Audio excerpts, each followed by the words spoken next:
Hi everyone, कसे आहात सगळे? मस्त मजेत ना? तर मस्त मजेत असायलाच हवं. मी सोनाली माझ्या यूट्यूब चॅनलमध्ये तुमचं मनापासून स्वागत करते. तर आज आहे वटपौर्णिमा आणि माझ्या सगळ्या सुवासिन मैत्रिणींना वटपौर्णिमेच्या खूप साऱ्या शुभेच्छा. जून महिन्यातील जी ज्येष्ठ पौर्णिमा येते, या पौर्णिमेला वटपौर्णिमा असं ओळखलं जातं आणि या दिवशी महिला आपल्या नवऱ्याच्या दीर्घ आयुष्यासाठी प्रार्थना करायला जात असतात. म्हणजेच वडाला 7 फेरे घालून आपल्या नवऱ्याचे आयुष्य जे आहे दीर्घ आयुष्य लाभावं यासाठी जात असतात. आणि जन्मोजन्मी मला हाच पती मिळावा असं प्रत्येक लेडीचं देवाकडे मागणं असतं. आपल्या भारतामध्ये परंपरेनुसार वडाच्या झाडाच्या सगळ्याच लेडीज पूजा करत असतात आणि आपल्या नवऱ्यासाठी व्रत मागत असतात. आपल्या नवऱ्याचं वडाच्या झाडासारखं आयु मिळावं. म्हणजेच वडाच्या झाडाला आहे ना खूप सारी आयु आहे आणि ते खूप गुणकारी आहे. एक फायदा म्हणजे वडाचं झाड ऑक्सिजन आपल्याला मोठ्या प्रमाणात देत असतं. त्याचबरोबर वडाची सावली ही खूप गडद असते, जेणेकरून उन्हाळ्याच्या दिवसामध्ये आपण त्याच्याखाली बसू शकेल इतकं सारं त्याला थंडावा असतो. त्याचबरोबर त्याची सालही खूप आयुर्वेदिक असते. वडाच्या झाडाची पानं ही आपण पंत्रवळ्या बनवण्यासाठी केल्या जातात. वडाच्या झाडाच्या पारंब्या ह्याही गुणकारी आहेत. त्याचबरोबर त्याची मुळं म्हणजे वडाच्या झाडाचे प्रत्येक जे पार्ट आहे ना तो आपल्या दैनंदिन जीवनामध्ये गुणकारी मानला जातो. त्याचबरोबर वडाच्या झाडाला 7 फेऱ्या मारायचे म्हणजे त्याच्यामागे काहीतरी रिझन असेल असं सगळ्यांनाच माहिती आहे. कारण 7 फेरे हे विनाकारणच घेतले जात नाहीत. आपल्या नवऱ्यासाठी आपण 7 फेरे देवाकडे घालत असतो. तर त्या प्रत्येक फेऱ्याचा काही ना काही अर्थ असतो. तर पहिला फेरा हा आहे की पतीच्या दीर्घ आयुष्यासाठी आणि उत्तम आरोग्यासाठी आपण देवाला पहिला फेरा घालत असतो. तो दुसरा फेरा हा वैवाहिक जीवन, प्रेम, विश्वास, सुसंवाद टिकून राहण्यासाठी असतो. तर अशा पद्धतीने 2 फेऱ्या आपण घालत असतो देवाला.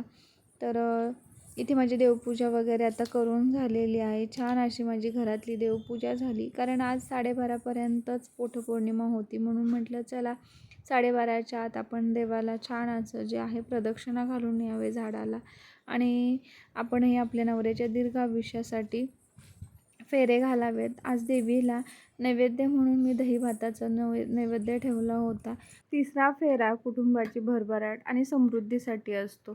आपण आपल्या कुटुंबामध्ये एकमेकांना जर साथ दिला तर आपल्या कुटुंबाची भरभराट नक्कीच होते. कारण एकमेकांची साथ दोघांना असेल तर कोणतीही गोष्ट शक्य नाही आहे. मला मेकअप जास्त काही जमत नाही, पण बऱ्यापैकी मी करत असते तरी. तर छान अशी मी साडी वेअर करून घेतली. त्यानंतर जे माझे झुमके होते ते घालून घेतले. थोडीफार माझ्याकडे जी ज्वेलरी आहे ती मी घालून घेतली, कारण ज्वेलरी मला जास्त काही आवडत नाही घालायला. आणि जे माझ्याकडे एक्सटेन्शन होतं, हेअर एक्सटेन्शन, ते मी लावून घेतलं आणि सुवासिनींचा जो हिरवागार असा चूडा आहे तो मी घालून घेतला. त्यानंतर जे ताट लागणार होतं पूजेसाठी मी ते तयार करून घेतलं. इथे आंबा, परत ओटी भरण्यासाठी लागणारं साहित्य आणि नैवेद्य, दिवा, हळदी कुंकू, अगरबत्ती, फेरे घेण्यासाठी लागणाऱ्या गुंडी, ते सगळं मी जे आहे दोरेची, तर दोरेची गुंडी हे सगळं बाकीचं जे आहे ताट छान असं रेडी केलं आणि त्यानंतर आम्ही निघालो वटपौर्णिमेच्या पूजेसाठी. तर जो 5वा फेरा आहे ना, 5वा नाही, आय थिंक 4था फेरा संकटावर मात करून कुटुंबात शांतता आणि समाधान लाभण्यासाठी असतो. जर आपण एकमेकांना येणाऱ्या संकटांमध्ये जर साथ दिली तर आपल्या घरामध्ये नेहमी समाधान राहील, शांतता राहील, यासाठी असतो तो म्हणजे 4था फेरा. तर इथे माझी देवपूजा वगैरे चाललेली आहे, म्हणजे वडाची पूजा वगैरे चाललेली आहे. इतकी गर्दी होती ना, कारण 12:30पर्यंतच पूजा होती, त्यामुळे बायकांनी खूप सारी गर्दी होती आलेल्या. आणि तर इथे मग फेरे वगैरे घ्यायला आम्ही चालू केले. ऑलरेडी ना इंस्टाग्राम, फेसबुक, यूट्यूब यांवरती भरपूर साऱ्या रील आलेल्या आहेत आणि आपली परंपरा ही आहे ना लोक आवडीने जपतात. हेच पाहून मनाला खूप छान आणि समाधान वाटतं. कारण प्रत्येकाला आहे ना रील का होईना बनवायच्या निमित्ताने ते आपली परंपरा जपतात, हे मात्र महत्त्वाचं आहे. आणि एकमेकांविषयी त्यामुळे आदर वाटतो. दोघं नवरा बायको मिळून इतके छान छान व्हिडिओ शूट करत असतात ना. तर माझा 5वा जो फेरा आहे, या 5व्या फेऱ्याचं काय महत्त्व आहे ते मी सांगते. 7 जन्म हाच पती मिळावा या दृढ विश्वासाचे प्रतीक म्हणून 5वा फेरा केला जातो. आणि खरंच प्रत्येक फेऱ्यामागं काही ना काही रिझन असतं. आपण एकमेकांना खंबीरपणे साथ देऊन आत्तापर्यंतचे 5 जे फेरे आहेत ते घेतले. म्हणजेच काहीतरी विश्वास, एकमेकांवर असणारं प्रेम, 2 घरांमधला जिव्हाळा हे सगळं काही इथे जपलं जातं. आता आमच्या इकडे प्रथा आहे, वडाची पूजा झाल्यानंतर, फेर झाल्यानंतर ना सुवासिनींना मान दिला जातो. तो म्हणजे हळदी-कुंकवाचा. त्याचबरोबर त्यांच्या ओट्या भरल्या जातात. आणि जो 6वा फेरा आहे ना, हा संतती प्राप्ती आणि घरामध्ये जी सकारात्मक ऊर्जा आहे ना, ती टिकून राहण्यासाठी असते. आपल्या घरामध्ये जर बाळकृष्ण जन्माला आला किंवा राधा जन्माला आली, तर आपलं घर कसं ना गोकुळासारखं हसून खेळून पूर्ण झाल्यासारखं वाटतं. त्यामुळे जी घरामध्ये आहे ना सकारात्मक ऊर्जा निर्माण होती. कारण लहान बाळांचा आवाज आणि त्याचबरोबर त्यांच्यासाठी करायला लागणारे कष्ट, जिद्द यामुळे आपल्या मनामध्ये जी ऊर्जा आहे ना ती छान अशी निर्माण होत असते. तर इथे प्रत्येक लेडीजला सोसायटीमध्ये आम्ही हळदी-कुंकवाचा मान देत होतो. एक नवी नवरी होती आमची, तर तिचाही मान द्यायचं चाललेलं.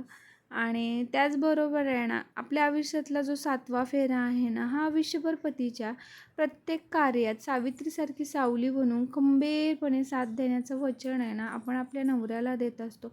आणि प्रत्येक लेडीजने हेच केलं पाहिजे. नवऱ्याचं जे सुख-दुःख आहे ना, याच्यामध्ये सहभागी होऊन त्याला खंबीरपणे साथ देणं, त्याच्या कार्यामध्ये त्याला मोटिवेट करणे, त्याला समजून घेणं, त्याचे जे सुखदुःख आहेत त्याला समजून घेणं, त्याच्या परिवाराला समजून घेणं, हे आपलं कर्तव्य आहे.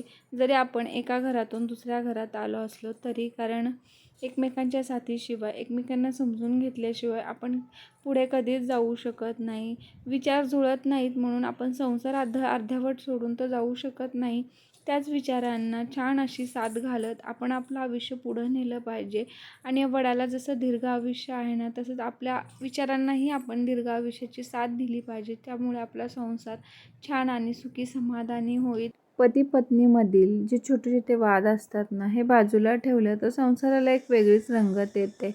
वादविवाद होत असतात. एकमेकांच्या ज्या गोष्टी आहेत त्या समजल्या नाहीत तरी समजून घ्यायचा प्रयत्न करायचा असतो आणि आपल्या संसाराला एक वेगळीच रंगत आणायची असते. म्हातारपणापर्यंत एकमेकांना साथ देऊ, एकमेकांना जपू, एकमेकांचे विचार जे आहे मनातले ते समजून घेऊ आणि अशा पद्धतीने आपण आपलं आयुष्य जगत असतो. वडाला जसं दीर्घ आयुष्य आहे ना, तसेच आपला संसारही दीर्घ आयुष्य टिकावा आणि त्यातली जी रंगत आहे ना ती वाढवावी. त्या पद्धतीने आपण जर आपला संसार केला तर खरंच त्यात एक वेगळी रुची आणि एक प्रेम, आपुलकी, सहवास वाटतो. व्हिडिओ आवडला असेल तर लाईक, शेअर, सबस्क्राईब नक्की करा. चला भेटूया नेक्स्ट व्हिडिओमध्ये. बाय.